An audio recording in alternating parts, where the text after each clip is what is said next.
I would love for people to know all the faces on our tour. I think there's so many stories that are fantastic out here. Like I played with Brooke Matthews a couple weeks ago, and I had no idea she was a gymnast. Who's the biggest personality on tour? I feel like everyone knows like Angel Yin's a great personality. I mean, she's a hoot on the team. She just doesn't have much of a filter sometimes. But nah, she's hilarious to be around. I think earlier this year, my cat and I were having a conversation, and she chimed in, and we both, like, my cat and I looked at each other like, what did she just say?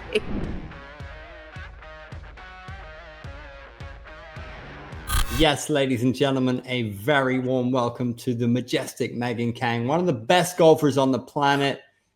How does that feel, being one of the best in the world at what you do?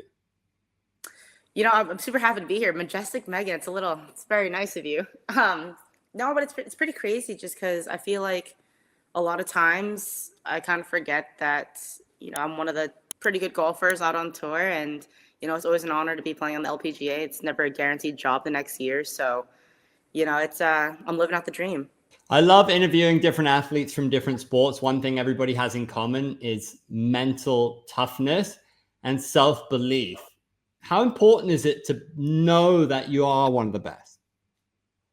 It definitely plays a huge part because, I went, 8 years without a win on tour, came close a couple times. And, for me, it was kind of like, am I ever going to win out there? And then I turned that am I to I am going to. It's just going to be a matter of time. And so the self-confidence definitely goes miles just because, everyone can believe in you, but you have to believe in yourself to make sure, you give yourself the best opportunity and to really not convince yourself, but to give yourself constant chances to put yourself in those situations. So, like my parents always said, my boyfriend says, we can believe in you all we want, but you got to believe in it in your own heart to make your dreams come true, because you got to want it more than anyone else. Have you taken any steps to help augment that success? I mean, I've spoken to fighters who use mental coaches, and people read books, listen to podcasts, they have mentors. What's your approach? My mom, my mom from a young age always joked that if I could do it with my dad, I could do it with anyone. But jokes aside, I've got a really great support system. I haven't really tapped into like a mental coach in a sense, but I definitely lean on like my friends, my family a lot, and they definitely are there for me when I need them the most. And just kind of surrounding myself with the people I hold near and dear to my heart means a lot to me, just because I kind of treat it as like a little escape for me, just because obviously golf can be a quote unquote lonely sport. But having those people around me and being able to come home and have, something to look forward to when having off weeks, it's something that I just kind of treat as like a little mental relief as well. So maybe might have to tap into a mental coach, but, as for now, I owe a lot of it to my friends and family for keeping me sane. Where do you rank golf in terms of the toughest sports in the world? Because I feel like mentally, in terms of focus, it's got to be right up there, right? It's so funny. You see so many other athletes say golf is like the hardest sport. And like, it's hilarious because like our ball's not moving. We're not being physically hurt in a sense by other people, or people are coming after us. But when it comes to like the mental side of it, I think golf is probably the hardest sport because at the end of the day, the majority of tournaments you're playing against the golf course, and it's whoever plays the best on that golf course usually ends up winning that week. So, I mean, I think that's just like a tough hurdle to get over just because you're really not playing against anyone. And I think trying to get over the fact that like you can't control the person you're playing with is definitely hard because like obviously, let's say there's an easy par 4 and you make par and the other person makes birdie, you're going, gosh, like she's playing better than me, but but we can't control that. So it's I think that hurdle itself makes golf such a tough sport. But I at 5'1", I definitely wouldn't want to be playing Caitlin Clark on the court. So I think every sport's hard in its own way, but golf definitely plays a lot of mental side of it. In the WNBA, it can get pretty rowdy. There's trash talk. I feel like people associate golf with a very polite sport. But have you ever had to deal with people trying to get in your head because you're playing at the highest level? Funny enough, when we were watching the Ryder Cup earlier this year, I was joking, or we were watching the interviews, and obviously they kind of touched on Europe about how Victor Hovland was like, "Oh, are you gonna be prepared for what the fans are gonna say?" And to touch on what Victor said, I mean, I don't think anyone can say anything we're not already saying to ourselves. If not, we're a little harder on ourselves, just because I think every golfer is their own toughest critic. So it's pretty funny that Victor said that, because I think every golfer can relate to that. That's, everyone can bash maybe how poorly or how I missed the putt here and there, but yeah, trust me, we're probably 100 times, 1,000 times harder on ourselves, saying, if I did this, if I did that, if I could have made this. It's really funny, just because the ifs, shoulda, woulda, couldas, and but in golf, there's no ifs and buts about it, because you make a bogey, you gotta try to focus on the next shot. Flow state's a beautiful concept because it applies to almost all sports. Have you ever felt that, where you're just, everything you touch turns to gold, you're at your perfect center, and everything feels natural? That's always the goal. I feel like every time we go out and play. It's not often that happens, but I definitely felt that in Canada, where mainly my first 3 rounds. The last round I felt nothing. But it was pretty cool, because the first 3 rounds of my win, I just kind of felt very at peace of where I was, and I'm pretty happy in the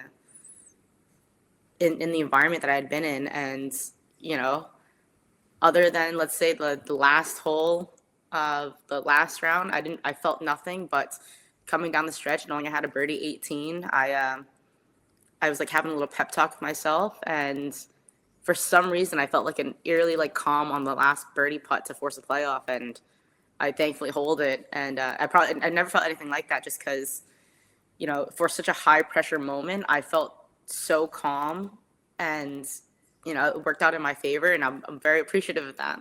Such fine margins at the highest level. Your last win came in 2023 at the the CPKC Women's Open, and then at the Lotte Championship became so close.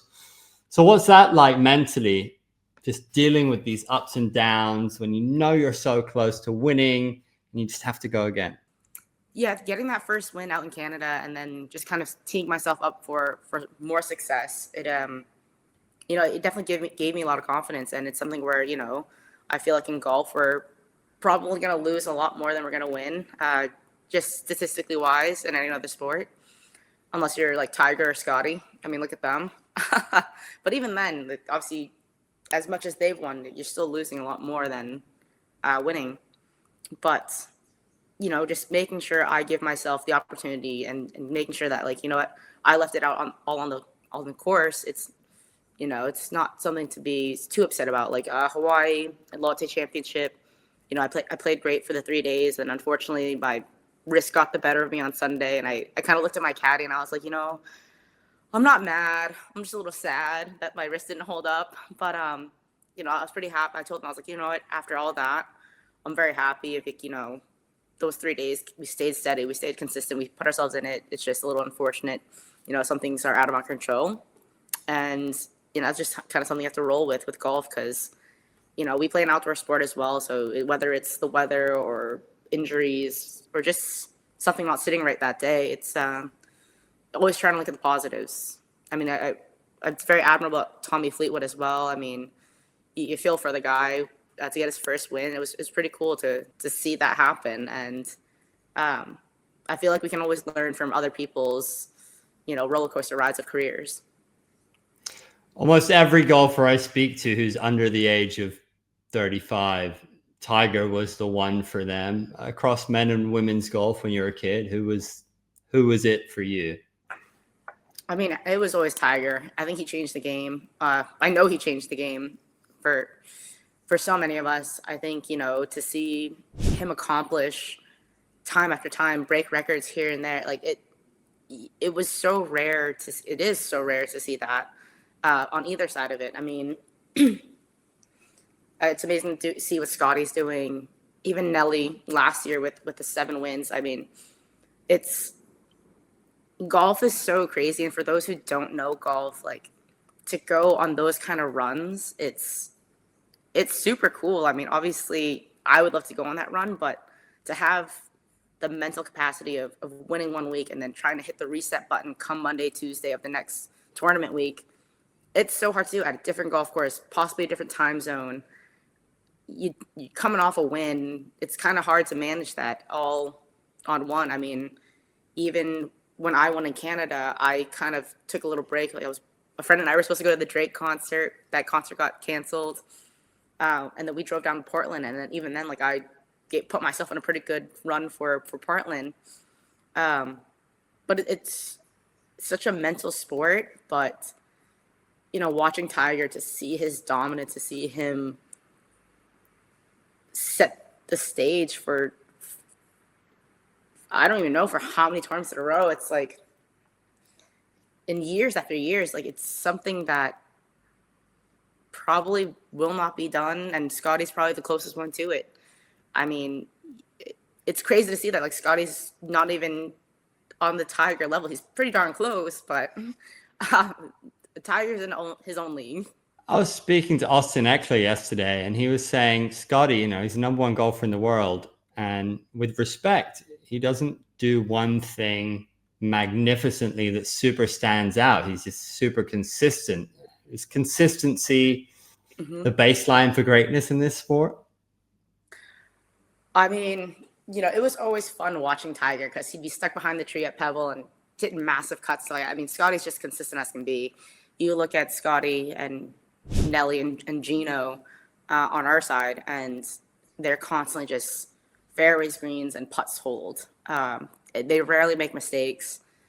I mean, for the average golfer, if you can just find fairways and greens, I'm sure you're shaving 4 or 5 strokes each round.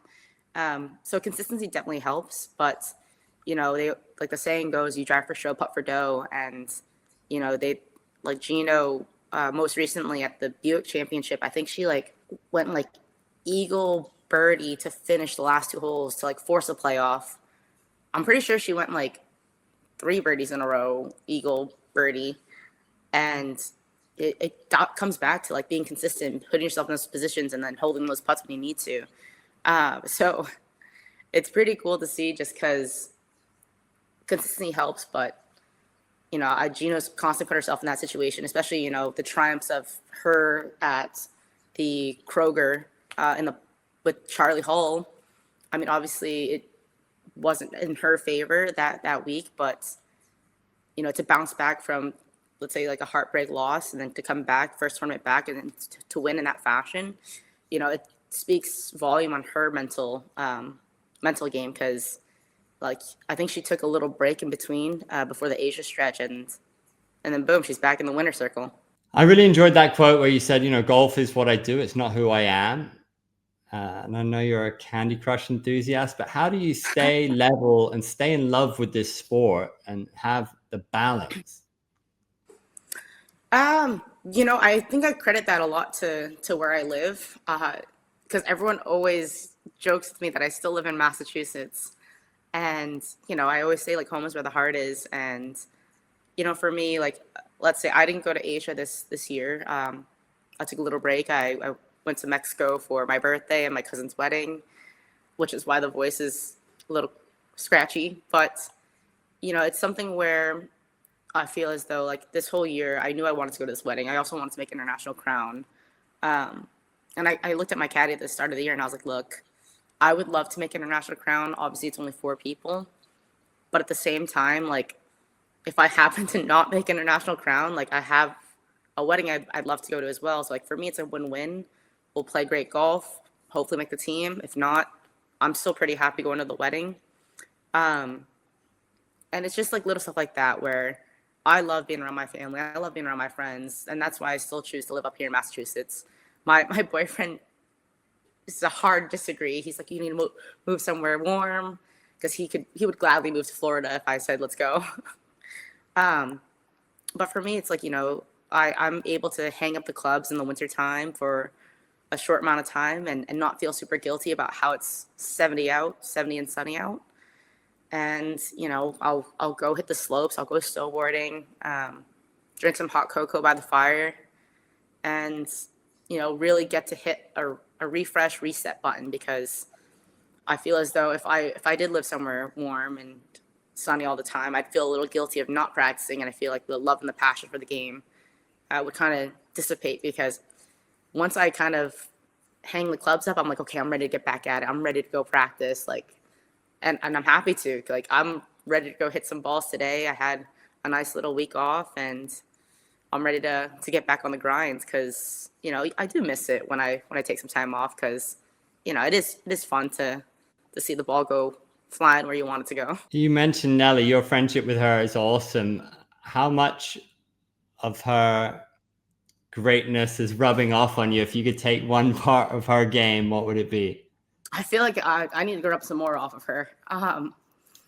You know, that family's been very great to me. I remember when I first came out on tour, her older sister, Jess Korda, she kind of went up to me and she was like, oh, you're Nelly's friend. And I was like, oh, yeah, like I am. She goes, all right, you stick with me, kid. And so, like, Jess has been great to me. And then obviously the following year, like, Nelly came out. And, you know, even then we had some junior golf ties with Allison Lee and Austin Ernst. And, like, as the years have gone on tour, like, our friendship just got kind of better. Like, Allison Lee is now a mom, Jess as well. And so it's pretty cool to see how their friendships and stuff have helped, you know, kind of let us have a mini escape on the tour life, just because, you know, it's tough out there. It's, you know, it's 8 hours on the golf course, and just to be able to kind of joke around after and have dinners and not talk about golf is great. So, and it helps that, like, Allison Lee has a baby as well. So it's very easy to take our minds off of, because Allison had come back to play a few events this year already. And so we all, like Allison and I missed the cut at the Kroger, and we were sharing a house together to help her with her baby. And, you know, we missed the cut, but we're like, you know, let's just go hang out with the baby. Let's go have some fun. So I admire Nelly's grind, and I can attest to how much work she puts in. But, you know, I think each of my friends that I've surrounded myself with, there's something I can admire about everyone. And so if I could take little bits from everyone, it's like Nelly's grind, Allison's ability to kind of let that be gone, Jess's ability to step away from the sport, and I think she's coming back this year. There's always little bits and pieces I can grab from everyone, I feel like, and there's always stuff to be learned and, you know, growth to be had. Biggie Smalls was the unofficial name for your team up with Lexi Thompson at the Dow Championship. How did that iconic pairing come about? Are you guys going to do it again in 2026? I know Lexi's playing a limited schedule, and you know, next year's just Solheim Cup. Maybe, you know, on a limited schedule, she'll make enough points to make the team for Solheim Cup. Yeah, Biggie Smalls. It was hilarious because I was kind of debating on playing the Dow Championship this year, and I got a text from Lexi, and I was like, she's like, hey, you want to play? I was like, you know what, Lex, I'll play with you. It's fine. We'll have a good time. And obviously we had a great run at Solheim Cup playing together. And, you know, it was hilarious because, like, her fiance and I, we actually have the same birthday. So, like, him and I, we joke around saying, like, birthday twin.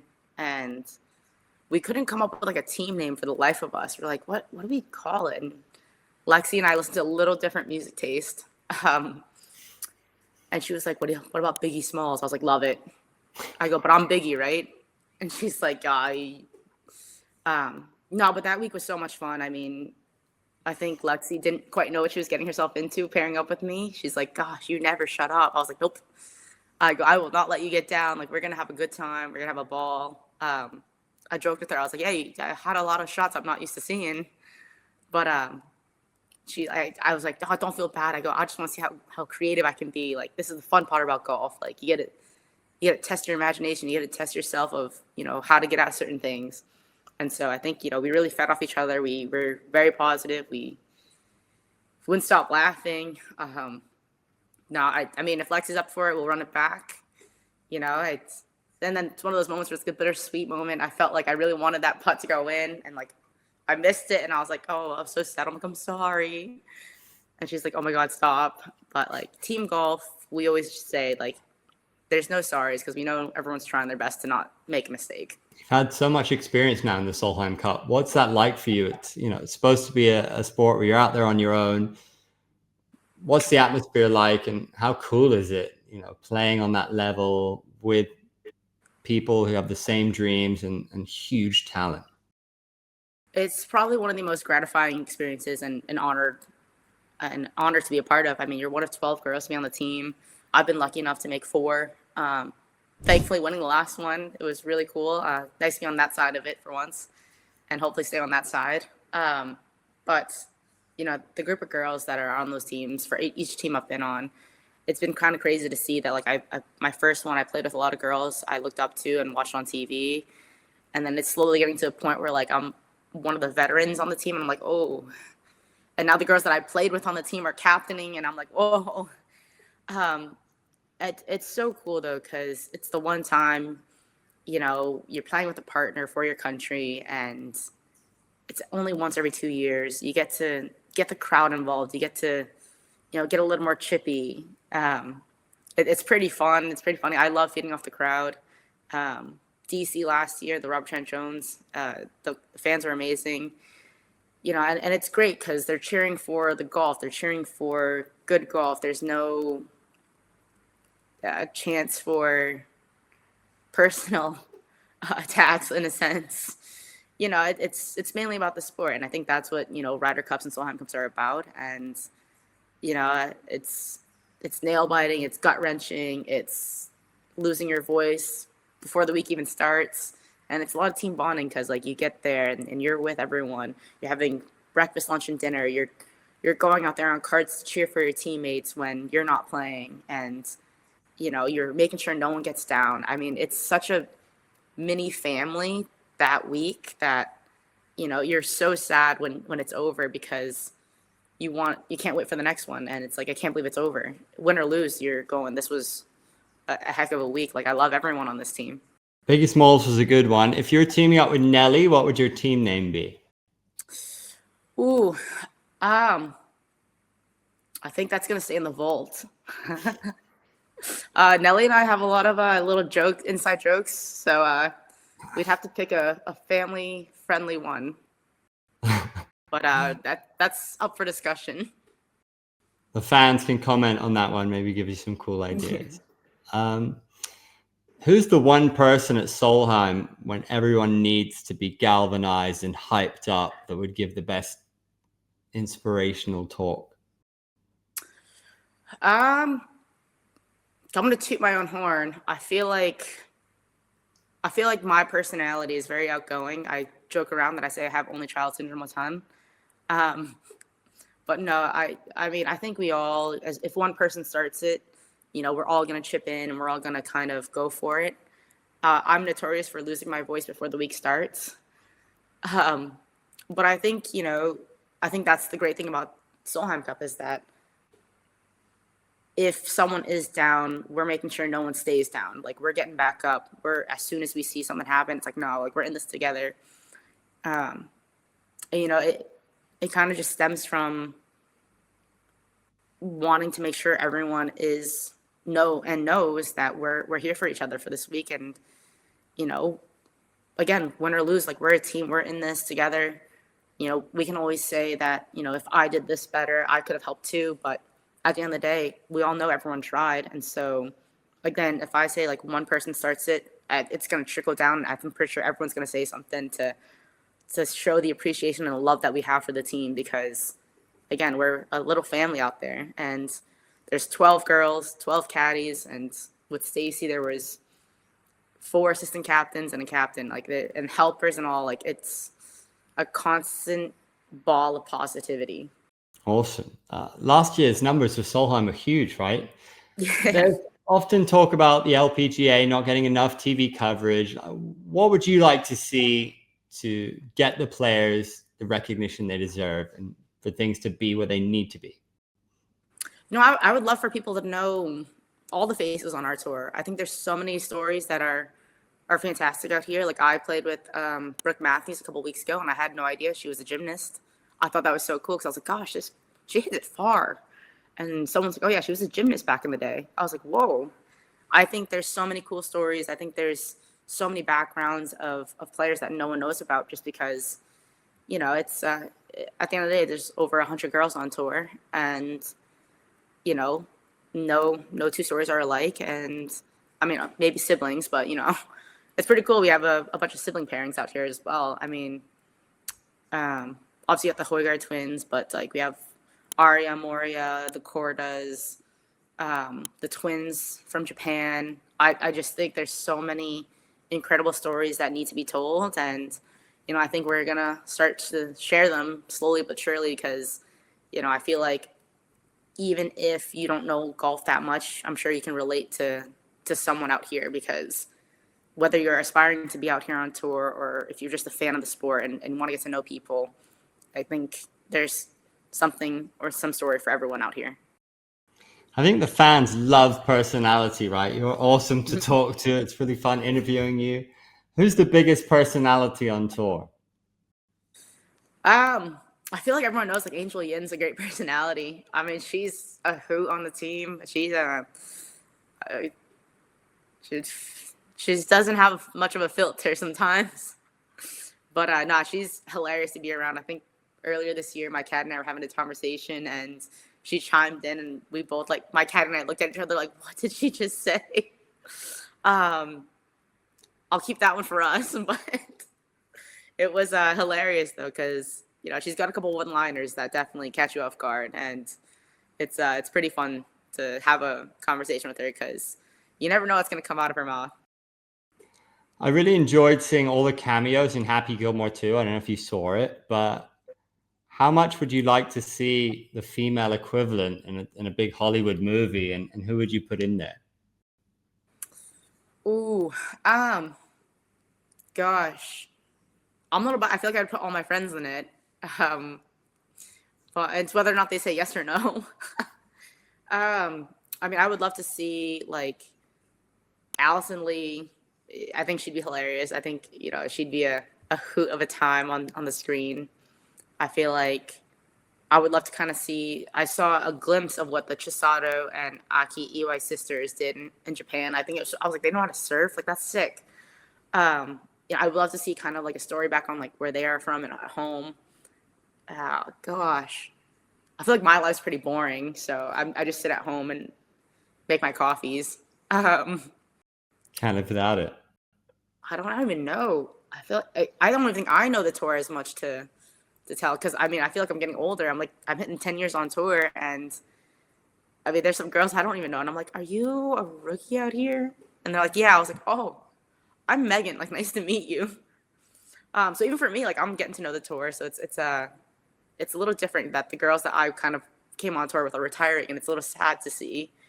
I think seeing the moms, it's so cool because I mean, obviously Stacy had Chesney 5-6 years ago, and she traveled by herself quite a bit, and I was like, holy smokes, like how is she doing this?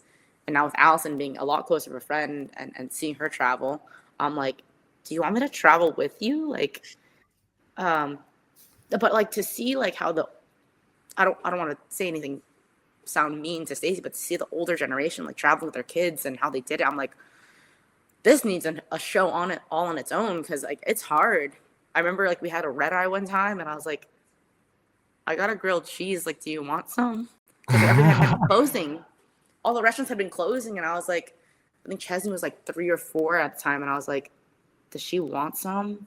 And I gave like Stacy my grilled cheese. But like I said, this whole tour is a traveling family, traveling circus. I think everyone deserves like a little spotlight.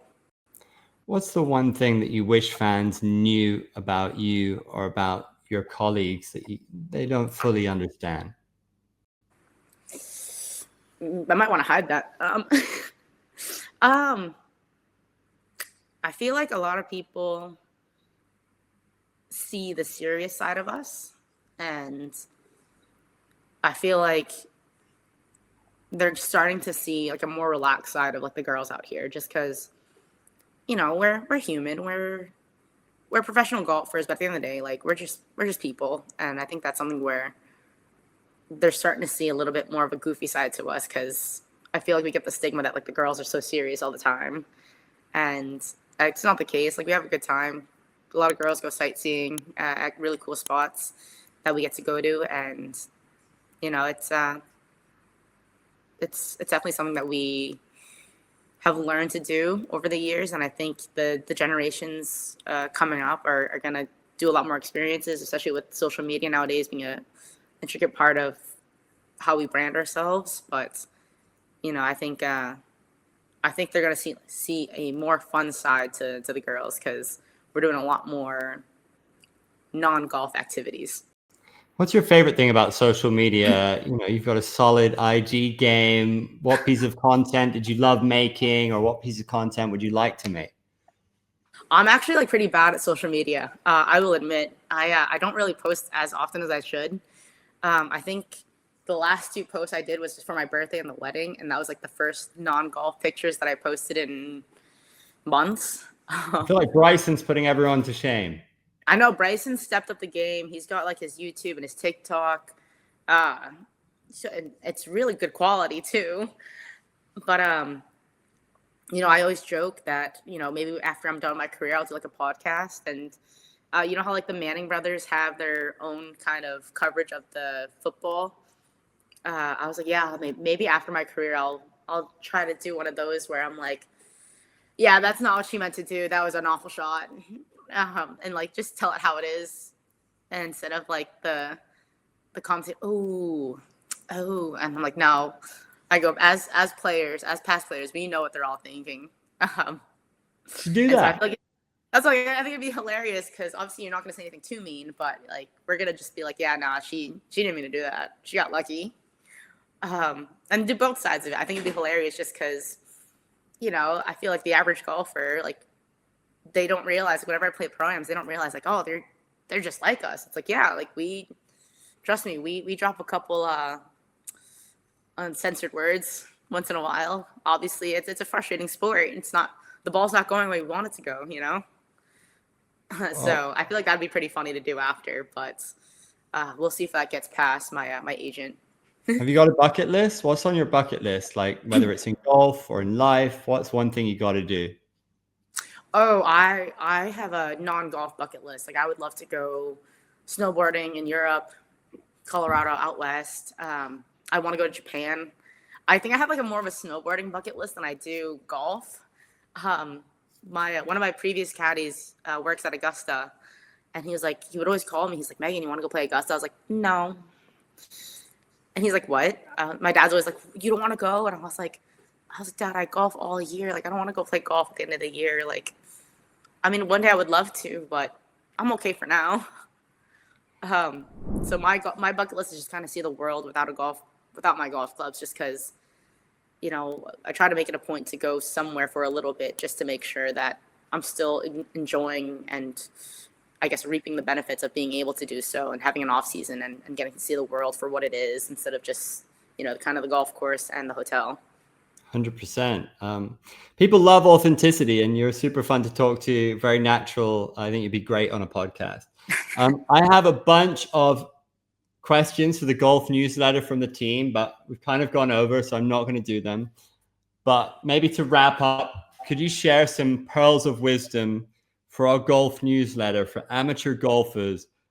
Just a couple of nuggets of good advice that you would impart to amateur golfers, whether it's club selection, advice you were given, something everybody should know about, that anyone can relate to about this game, that might help the listeners with their game. The one thing I always see in pro-ams is that when it comes to them wanting to hit it far, they always try to swing 110%. But I've always told everyone, if you swing 80% and hit center of the club face, it's going to go just as far, if not further, than missing the club face with 110%.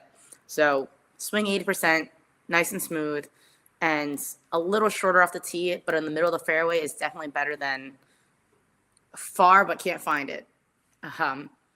So that's the one thing I always say. And I think, whether you're out there just starting out or trying to be better as an amateur golfer and trying to pursue tournaments, I think just kind of remember to always have fun out there, because obviously if you're in a tournament, it's very stressful. It's very hard. We as professional golfers out on tour, we're stressed out about it, and it's hard to kind of separate the two. But when I'm out there having fun with my friends and family playing golf, it's it's okay to enjoy the moments of, you know, there's worse things we could be doing. You can be in the office working. And so I always say have fun. And if you're in the middle of the fairway playing with friends, take it out of the divot. Like, just do what's going to make you comfortable. You don't always have to play the back tees. You don't always have to play where you're supposed to be playing. Make it fun. I love to play the front tees once in a while just to see how low I can go. So there's so many different ways to kind of embrace the sport. And for those starting out, 9 holes, just, again, golf is a good walk spoiled. So always remember, it's supposed to be fun. 100%. And best short game tip? Ooh, I feel like with short game, like when you're around the greens, you got to let the bottom of the club work for you. I feel like a lot of people have the tendency to take the club back way too long. If you kind of just shorten that club or the length of your backswing up and always have like a consistent acceleration through, you can control your distance a lot better and you'll be able to kind of catch the ball a lot cleaner. But always try to brush the top of the grass and let your shoulders do the work. You want to keep your hands forward pressed and just a nice little rock of your shoulders, because once the hands get active, it's when the leading edge gets a little excited. Is there an underrated club in your bag that doesn't get the love it deserves? Oh, no, I love all my clubs. I convinced myself that I love all my clubs. I believe it. I feel like you gotta love them all, right? I always joke. I feel like some people say that they love their 3-wood, or they love their 5-wood, but they hate their 3-wood. You pull that 3-wood out and just tell yourself it's a 5-wood, and you'll miraculously see how good you still hit it. Because I feel like we said, like we talked about, golf is such a mental sport. Like there's so many times where I've been in a pro-am where they're like, I hate my 3-wood, and I'm like, oh, okay, like here, I'll go grab your 5-wood, and I take their 3-wood out, and I'm like, yeah, don't look, it's a 5-wood. And they stripe it and they look down like, oh, it's my 3-wood. I go, yeah, see how good you hit it when you thought it was a 5-wood. So like, golf's such a mental sport. I think you kind of have to tell yourself you love all your clubs just to see, the good side of it. Because I feel like if you tell yourself you don't like a club, the chances of you hitting it good are not very good.